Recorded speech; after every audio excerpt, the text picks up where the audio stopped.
Chapter number 5 એનો આજે ભાગ 12. અત્યાર સુધી આ ચેપ્ટરના આપણે 11 વિડિયો લેક્ચરના સેશનનો અભ્યાસ કરી ચૂક્યા છીએ અને હવે ભાગ 12 આ પાર્ટ 12 ની અંદર આપણે ગરીબીના નિર્દેશકોના મુદ્દાની અંદર આગળ વધવાનું છે. છેલ્લા સેશનમાં આપણે ગરીબીના 3 નિર્દેશકો એ સમજ્યા હતા અને આંકડાકીય માહિતી સહિત કોષ્ટકવાર એનો વિગતવાર અભ્યાસ કર્યો હતો. ગરીબીના નિર્દેશકોમાં કુલ ટોટલ 11 નિર્દેશકો આપણે ભણવાના છે અને વિગતવાર વિસ્તૃત રીતે સમજવાના છે.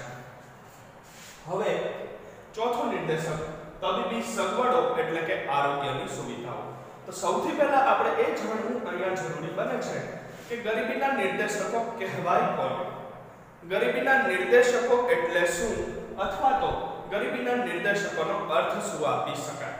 તો અર્થશાસ્ત્રની પરિભાષામાં ગરીબીની કક્ષા અને તેનું બંધારણ દર્શાવતી બાબતોને ગરીબીના નિર્દેશકો કહેવામાં આવે છે.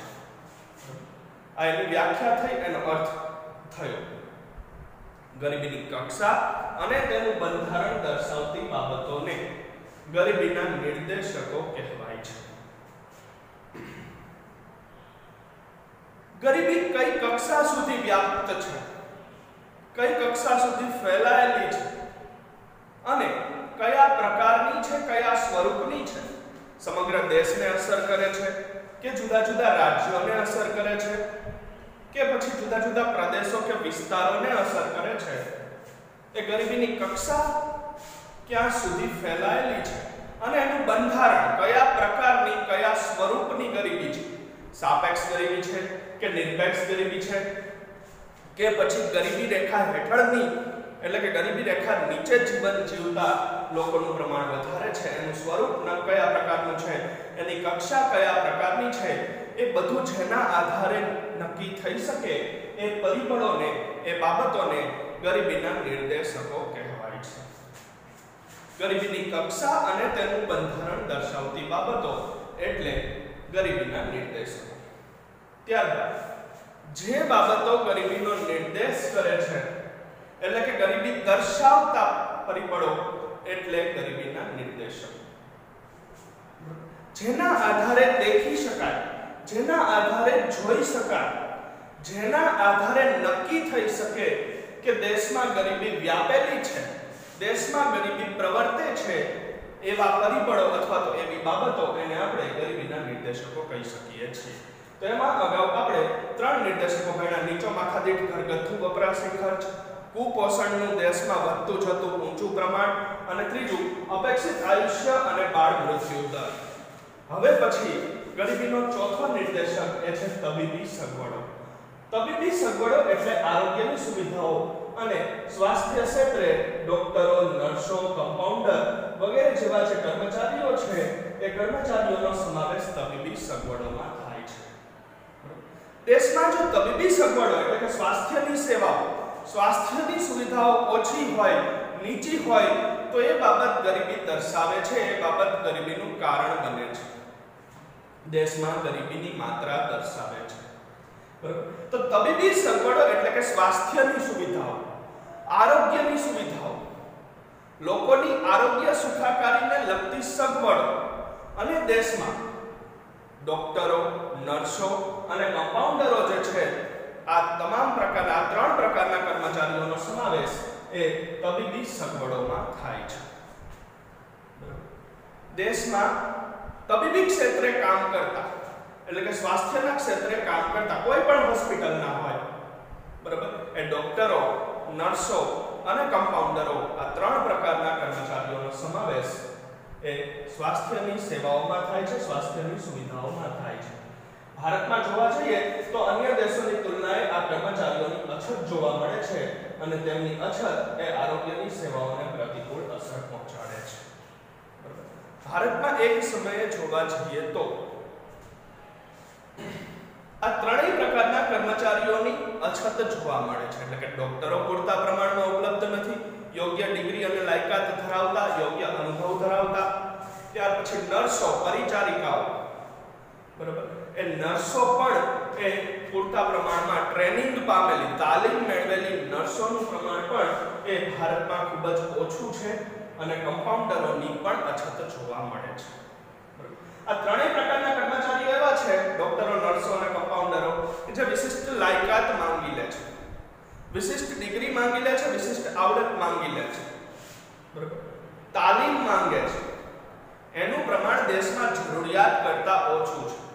અન્ય વિકસિત દેશોની સરખામણીએ આ ત્રણ પ્રકારના કર્મચારીઓની ભારત દેશમાં અછત જોવા મળે છે અને આ ત્રણની અછત હોય એટલે એ બાબત દેશના આરોગ્ય ક્ષેત્ર ઉપર, દેશના તબીબી ક્ષેત્ર ઉપર એ પ્રતિકૂળ અસર પહોંચાડે છે, નકારાત્મક અસર પહોંચાડે છે. દેશમાં ડોક્ટરોનું નીચું પ્રમાણ અથવા તો દેશમાં નર્સોની અછત અને દેશમાં કમ્પાઉન્ડરોની અછત એ આરોગ્યની સુવિધાઓને પ્રતિકૂળ અને નકારાત્મક અસર પહોંચાડે છે. વિકાસમાન દેશોમાં લોકોને આ તબીબી સગવડો ઓછી મળતી હોવાથી તેઓ વારંવાર અનેક રોગોનો ભોગ બને છે. ભારત જેવા વિકાસમાન કે વિકાસશીલ દેશોમાં એક તો આ તબીબી ક્ષેત્રે નિષ્ણાંત ડોક્ટરો, નર્સો અને કમ્પાઉન્ડરોની અછત હોવાથી, એમની સંખ્યા જરૂરિયાત કરતા ઓછી હોવાથી અને જરૂરિયાતના સમયે કોઈ પણ ઇમરજન્સી મુશ્કેલી આવી પડે તાત્કાલિક, તો એ સમયે ડોક્ટરો, નર્સો અને કમ્પાઉન્ડરોની અછત સર્જાતા દેશના લોકોને પૂરતી આરોગ્યની સુવિધાઓ પ્રાપ્ત થતી નથી, પૂરતી તબીબી સગવડો ઉપલબ્ધ બનતી નથી અને એટલે ભારત જેવા વિકાસમાન કે વિકાસશીલ દેશમાં એ સામાન્ય વસ્તી અથવા તો સામાન્ય પ્રજા એ વારંવાર અનેક રોગોનો ભોગ બનતી જોવા મળે છે. વિકસિત દેશોમાં, વિશ્વના વિકસિત દેશોની વાત કરીએ, અમેરિકા, ચીન, રશિયા, જાપાન, બરાબર, ઇંગ્લેન્ડ, વિશ્વના વિકસિત દેશોમાં દર 350 લોકોની વસ્તી દીઠ એક ડોક્ટર ઉપલબ્ધ છે.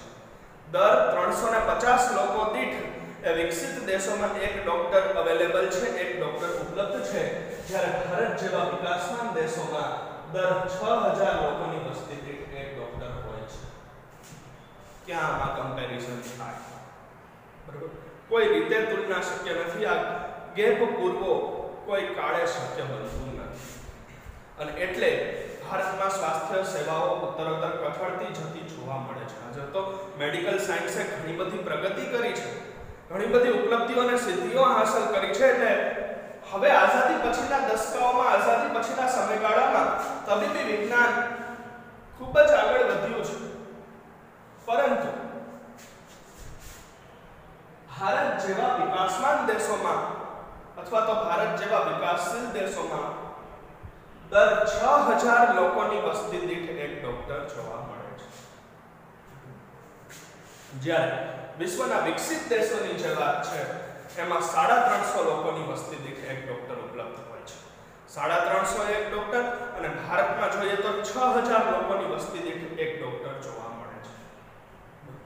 એટલે કે આરોગ્ય ક્ષેત્રે કામ કરતા, તબીબી ક્ષેત્રે કામ કરતા, સ્વાસ્થ્ય ક્ષેત્રે કામ કરતા નિષ્ણાંત કર્મચારીઓની દેશમાં અછત જોવા મળે છે. હવે કર્મચારીઓની અછત છે, એ લોકો પૂરતા પ્રમાણમાં ઉપલબ્ધ નથી એટલે એની સીધી અસર એ નકારાત્મક રીતે, પ્રતિકૂળ રીતે એ દેશની સ્વાસ્થ્ય સેવાઓ ઉપર પડતી જતી જોવા મળે છે. ભારત જેવા વિકાસમાન કે વિકાસશીલ દેશમાં દર 6000 લોકોની વસ્તી દીઠ એક ડોક્ટર, એટલે કે ડોક્ટરની ઉપલબ્ધતા ખૂબ જ ઓછી ગણાય, નહિવત ગણાય અને એટલે ભારતમાં દર વર્ષે લગભગ 1.7 કરોડ લોકો મેલેરિયા, ક્ષય અને ડાયરિયા જેવી બીમારીઓથી મૃત્યુ પામે છે અને આ રીતે દેશમાં ઓછી કે અપર્યાપ્ત તબીબી સગવડો એ પણ દેશની ગરીબીનો માપદંડ બની રહે છે, દેશની ગરીબીનો નિર્દેશક બની રહે છે. એક વર્ષના સમયગાળા દરમિયાન ભારતમાં લગભગ 12 માસમાં 1.7 કરોડ લોકો, એટલે કે 1,70,00,000 લોકો એ મેલેરિયા, ક્ષય અને દમ અને ડાયરિયા જેવી સામાન્ય બીમારીઓથી મૃત્યુ પામે છે.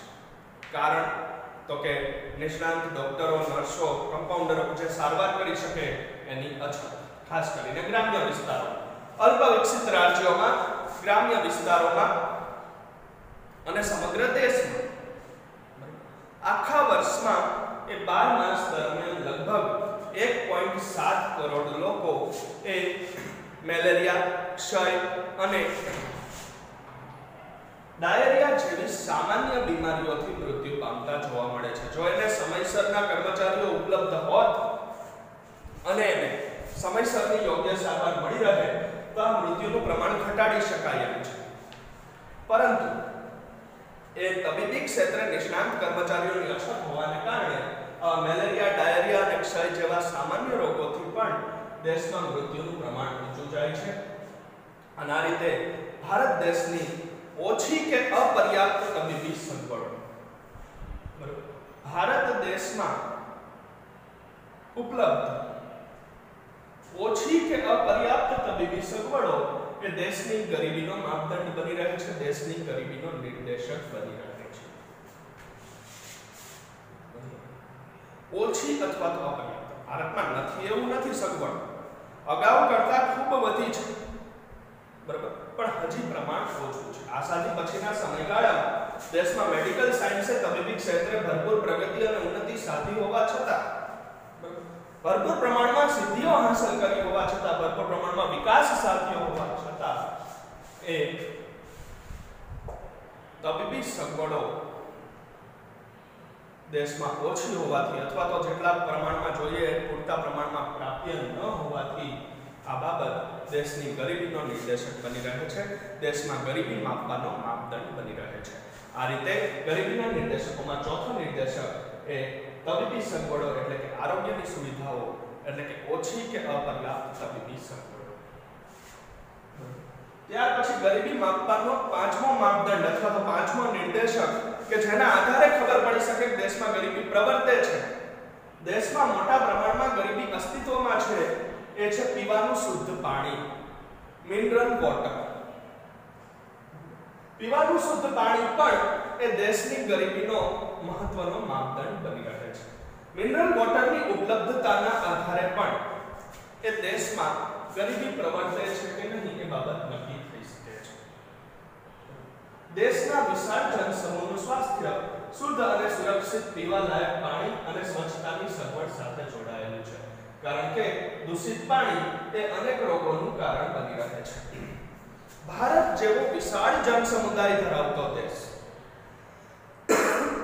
કે જે વસ્તીની દ્રષ્ટિએ દ્વિતીય ક્રમાંકે છે, સમગ્ર વિશ્વમાં વસ્તીની દ્રષ્ટિએ દ્વિતીય ક્રમાંકે રહેલો ભારત જેવો દેશ કે જ્યાં વસ્તી ખૂબ જ વિશાળ પ્રમાણમાં છે, વસ્તી ખૂબ જ મોટા પ્રમાણમાં છે, વિશાળ જનસમુદાય અસ્તિત્વમાં છે, બરોબર, એનું સ્વાસ્થ્ય, એનું આરોગ્ય એ પીવાના શુદ્ધ પાણી પર અવલંબિત છે. પીવાના શુદ્ધ પાણી એટલે કે મિનરલ વોટર પર આધાર રાખે છે અને સ્વચ્છતાની સગવડ પણ એમાં એટલી જ મહત્વની છે, એટલી જ અગત્યની છે કે જે સ્વચ્છતા અને પીવાનું શુદ્ધ પાણી બંને મહત્વનો ભાગ ભજવે છે. ફરીથી આ પોઈન્ટ આપણે સમજીએ તો પાંચમા નિર્દેશકમાં આપણને એમ કહેવામાં આવ્યું છે કે ભારત જેવો અતિવસ્તી ધરાવતો દેશ કે જે સમગ્ર વિશ્વમાં વસ્તીની દ્રષ્ટિએ બીજા ક્રમાંકે છે, એવો ભારત જેવો વિશાળ જનસમુદાય ધરાવતો દેશ, ત્યાંની વસ્તીનું સ્વાસ્થ્ય, ત્યાંની વસ્તીનું આરોગ્ય એ શુદ્ધ અને સુરક્ષિત એટલે કે મિનરલ વોટર એ પીવાલાયક શુદ્ધ પાણી અને સાથે સાથે ગંદકીના યોગ્ય નિકાલ અને સ્વચ્છતાની સગવડ પર આધારિત છે. કારણ કે ગંદુ પાણી, ગંદકીયુક્ત પાણી, દૂષિત પાણી એ અનેક પાણીજન્ય રોગોનું કારણ બની રહે છે. મેલેરિયા છે, ડાયરિયા છે, એ પાણીજન્ય રોગો છે ભારતમાં અને એના લીધે જ મૃત્યુનું પ્રમાણ વધે છે. આપણે આગલા નિર્દેશકમાં ભણી ગયા, બરાબર. તો દૂષિત પાણી, ગંદકીયુક્ત પાણી, અસ્વચ્છ પાણી એ અનેક રોગોનું ઘર બની રહે છે, અનેક રોગોનું કારણ બની રહે છે. આપણી પાસે વર્ષ 2011 ની આંકડાકીય માહિતી છે. એ છેલ્લી માહિતી મુજબ વર્ષ 2011 ની આંકડાકીય માહિતી મુજબ ભારતમાં 63.3% કુટુંબોને જ નળ દ્વારા પીવાલાયક શુદ્ધ પાણી મળે છે, જ્યારે બાકીના 8.67% કુટુંબો એ આજે પણ અશુદ્ધ પાણી પીવામાં વાપરે છે. અને બાકીની જે 26% વસ્તી છે એ 26% લોકો કૂવા, હેન્ડપંપ, નદી કે તળાવના પાણી દ્વારા એ પીવાના પાણીની જરૂરિયાત સંતોષે છે. અહીંયા આપણે આંકડાકીય માહિતી ઉપર ખાસ ભાર મૂકીશું, બરાબર. કુલ વસ્તીમાંથી 63.3% વસ્તીને જ આ 2011 ની માહિતી છે, એટલે કે છેલ્લી વસ્તી ગણતરી થઈ ત્યારની. હવે પછીની નેક્સ્ટ આવતા વર્ષે વર્ષ 2021 માં થશે. પરંતુ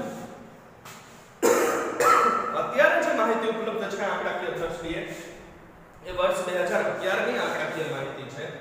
એ વર્ષ 2011 ની આંકડાકીય માહિતી મુજબ દેશની સમગ્ર વસ્તીમાંથી, એટલે કે દેશની કુલ વસ્તીમાંથી માત્ર 63.3% વસ્તી જ એવી છે, 63.3% લોકો જ એવા છે કે જેના ઘર સુધી નળ કનેક્શન દ્વારા એ મિનરલ વોટર પહોંચે છે. પીવાલાયક શુદ્ધ પાણી એમને મળી રહે છે. કોને? તો કે માત્ર 63.3% વસ્તીને જ. બાકી પછી 8.67% વસ્તી કે 8.67% કુટુંબો એવા છે કે જે આજની તારીખે પણ એ પીવામાં અશુદ્ધ પાણીનો વપરાશ કરે છે. મિનરલ વોટર એમને આજે પણ ઉપલબ્ધ નથી કે નળ કનેક્શન દ્વારા એ મિનરલ વોટર એમને આજે પણ પ્રાપ્ત થતું નથી. 8.67% કુટુંબો, 8.67% વસ્તી એ દેશની આજે પણ એવી છે કે જે અશુદ્ધ પાણી પીવે છે. બરાબર. પીવા લાયક શુદ્ધ પાણી એમને મળતું નથી, મિનરલ વોટર એમને પ્રાપ્ત થતું નથી. અને બાકી વધેલી 26% આસપાસની વસ્તી એ પણ નદી, તળાવ, કુવા, ટ્યુબવેલ કે હેન્ડપંપ દ્વારા એ અશુદ્ધ પાણી વાપરી, અશુદ્ધ પાણીનો વપરાશ કરીએ, પી અને પોતાના પીવાના પાણીની જરૂરિયાત સંતોષે છે. તો આવું નદી, તળાવ, કુવાનું કે ટ્યુબવેલનું કે હેન્ડપંપ દ્વારા બોર દ્વારા પ્રાપ્ત કરેલું પાણી એ અનેક અશુદ્ધિઓથી મિશ્રિત હોય છે. અનેક અશુદ્ધિઓ એમાં સમાવિષ્ટ હોય છે. એ પીવાલાયક શુદ્ધિકરણ કરેલું હોતું નથી, મિનરલ વોટર હોતું નથી. બરાબર. તો 26% લોકોને હજી પણ એ આવું કુવાનું, તળાવનું, નદીઓનું કે હેન્ડપંપ કે ટ્યુબવેલ કે બોર કે ડંકી દ્વારા મેળવેલું પાણી પીવામાં મળે છે. અને એટલા માટે આ લોકો એ વધુને વધુ પાણીજન્ય રોગોનો ભોગ બને છે. પાણીજન્ય રોગો વધતા એ ગરીબીની સમસ્યા વધુ ગંભીર બનતી જાય છે. ગરીબીની સમસ્યાનો ઉપદ્રવ વધતો જાય છે. આ રીતે પીવા લાયક શુદ્ધ પાણીની અપર્યાપ્તતા, મિનરલ વોટરનું ઓછું પ્રમાણ અથવા તો દેશની પૂરેપૂરી વસ્તી, દેશની સંપૂર્ણ વસ્તીને, દેશની સમગ્ર વસ્તીને પીવાલાયક શુદ્ધ પાણી ન મળવું એ પણ એ ગરીબીની સમસ્યાનો માપદંડ બની રહે છે. દેશમાં ગરીબીને ગંભીર રીતે વધારવા માટે કારણભૂત બની રહે છે. તો આ રીતે પીવાનું શુદ્ધ પાણી નથી મળતું એ પણ ગરીબીનો એક નિર્દેશક ગણાય છે. છઠ્ઠો નિર્દેશક ગરીબી દર્શાવતો એ છે શૌચાલયની સુવિધા, ટોયલેટ. શૌચાલયની સગવડ અથવા તો ટોયલેટની સુવિધા એ પણ ગરીબી વધારનારો એક માપદંડ બની રહે છે. ગરીબી વધારવા માટે એક કારણભૂત પરિબળ બની રહે છે. કઈ રીતે? જો વર્ષ 2011 ની વસ્તી ગણતરી મુજબ સમગ્ર દેશની લગભગ 70% વસ્તી હજુ પણ ગ્રામ્ય વિસ્તારોમાં વસવાટ કરતી જોવા મળે છે. અને ગામડાઓમાં પાણીજન્ય રોગો ન ફેલાય તે માટે સ્વચ્છતાની સગવડ મહત્વની છે. અને સ્વચ્છતાની સગવડ જો જાળવવી હોય તો એ માટે શૌચાલયની સુવિધા અત્યંત જરૂરી છે. શૌચાલયની સુવિધા અત્યંત આવશ્યક છે. વર્ષ 2011 ની છેલ્લી માહિતીની વાત કરીએ, કારણ કે દર 10 વર્ષે ભારતની અંદર જે કોઈ ગણતરીઓ થાય છે એ છેલ્લે થયેલી છે વર્ષ 2011. આપણે 7મું ચેપ્ટર જ્યારે વસ્તીનું ભણ્યા ત્યારે પણ જોઈ ગયા કે વર્ષ 2011 ની વસ્તી ગણતરી મુજબ સમગ્ર દેશની કુલ વસ્તીમાંથી 70% વસ્તી આજે પણ ગ્રામ્ય વિસ્તારોમાં વસવાટ કરે છે. હજુ પણ એ શહેરો કરતા ગામડાઓમાં વસ્તી વધારે છે, કારણ કે ભારત એ ગામડાઓનો બનેલો દેશ ગણાય છે. લગભગ અંદાજિત 70% વસ્તી હજુ પણ ગ્રામ્ય વિસ્તારોમાં વસવાટ કરે છે. અને આવા ગ્રામ્ય વિસ્તારોમાં જ, ગામડાઓમાં જ એ દૂષિત પાણીથી ફેલાતા પાણીજન્ય રોગોનું પ્રમાણ વધારે છે, કારણ કે ગામડાઓમાં સ્વચ્છતાની સગવડ પૂરતા પ્રમાણમાં પ્રાપ્ત નથી, ગંદકીનો નિકાલ યોગ્ય રીતે થતો નથી, બરોબર. પાણીજન્ય રોગો વધુ ને વધુ પ્રમાણમાં ફેલાય છે ગ્રામ્ય વિસ્તારોમાં, અને એ પાણીજન્ય રોગોમાં યોગ્ય સારવાર ન મળતા એ માનવ મૃત્યુનું કારણ બની રહે છે. હવે પાણીજન્ય રોગોને ફેલાતા અટકાવવા એ ગામડાઓમાં સ્વચ્છતાની સગવડ મહત્વની છે, અને સ્વચ્છતાની સગવડ જો મેળવવી હોય, સ્વચ્છતાની સગવડ જો જાળવવી હોય, તો એના માટે શૌચાલયની સુવિધા જરૂરી છે, ટોયલેટની સગવડ અત્યંત આવશ્યક છે. હવે આંકડાકીય માહિતી પણ આપણી પાસે વર્ષ 2011 ની જોવા મળે છે. આંકડાકીય માહિતી અનુસાર જોઈએ, વર્ષ 2011 ની આંકડાકીય માહિતી મુજબ ભારતના 66% કુટુંબો એ પોતાના ઘરની અંદર જ, પોતાના મકાનની અંદર જ શૌચાલયની સુવિધા ધરાવે છે, જ્યારે બાકી રહેલા 34% કુટુંબો આજે પણ એ જાહેર શૌચાલયો અથવા તો ખુલ્લી જગ્યાઓનો ઉપયોગ કરતા જોવા મળે છે. દેશની કુલ વસ્તીમાંથી 66% કુટુંબો એવા છે કે જેને શૌચાલયની સગવડ પ્રાપ્ય છે, મળી રહે છે, પોતાના મકાનની અંદર જ, પોતાના ઘરની અંદર જ શૌચાલયની સુવિધા ધરાવે છે. જ્યારે આજે પણ આઝાદીના 7 દાયકા ઉપરાંતનો સમય વીતી ગયો હોવા છતાં આજે પણ દેશના 34% કુટુંબો એવા છે, 34% વસ્તી ભારત દેશની એવી છે કે જેને આજે પણ શૌચાલયની સુવિધા પ્રાપ્ત થયેલી નથી, અને કુદરતી હાજતે જવા માટે એ ખુલ્લી જગ્યાઓ અથવા તો જાહેર શૌચાલયનો ઉપયોગ કરતા જોવા મળે છે. હવે આ ખુલ્લી જગ્યાઓ અને જાહેર શૌચાલયનો ઉપયોગ થવાથી ત્યાં સ્વચ્છતાનો અભાવ છે, ગંદકીનો યોગ્ય રીતે નિકાલ થતો નથી, અને સ્વચ્છતાના અભાવે પ્રદૂષણમાં વધારો થાય છે, પ્રદૂષણની સમસ્યા ફેલાય છે, અને રોગચાળો ફેલાય છે, પાણીજન્ય રોગો ફેલાય છે. રોગો ફેલાતા લોકોમાં શારીરિક નબળાઈનું પ્રમાણ વધે છે, અને કાર્યક્ષમતા ઘટે છે. કાર્યક્ષમતા ઘટે, કાર્યક્ષમતા નીચી જાય, રોગને કારણે રજાઓનું પ્રમાણ વધે નોકરી ધંધા કે વ્યવસાયમાં, ત્યારે ઉત્પાદકતા અને કાર્યક્ષમતા ઘટે છે. એ ઘટતા આવક પણ ઘટે છે, અને આવક ઘટે એટલે સીધી ગરીબીના પ્રમાણમાં વધારો થાય છે. તો આ રીતે શૌચાલયની અપર્યાપ્ત અથવા તો અપૂરતી સગવડ એ પણ એક રીતે ગરીબી વધારવા માટે કારણભૂત પરિબળ બની રહે છે, ગરીબીનો એક મહત્વનો માપદંડ બની રહે છે. હવે પછીના સેશનમાં આપણે બાકી રહેલા નિર્દેશકો, રહેઠાણ, વીજળીની વપરાશ, શિક્ષણ અને બેરોજગારીનો ઊંચો દર તેમજ આવકની અસમાન વહેંચણી, આવા 5 નિર્દેશકો હજી પણ આ મુદ્દામાં બાકી છે, જેનો આપણે નેક્સ્ટ સેશનમાં અભ્યાસ કરીશું.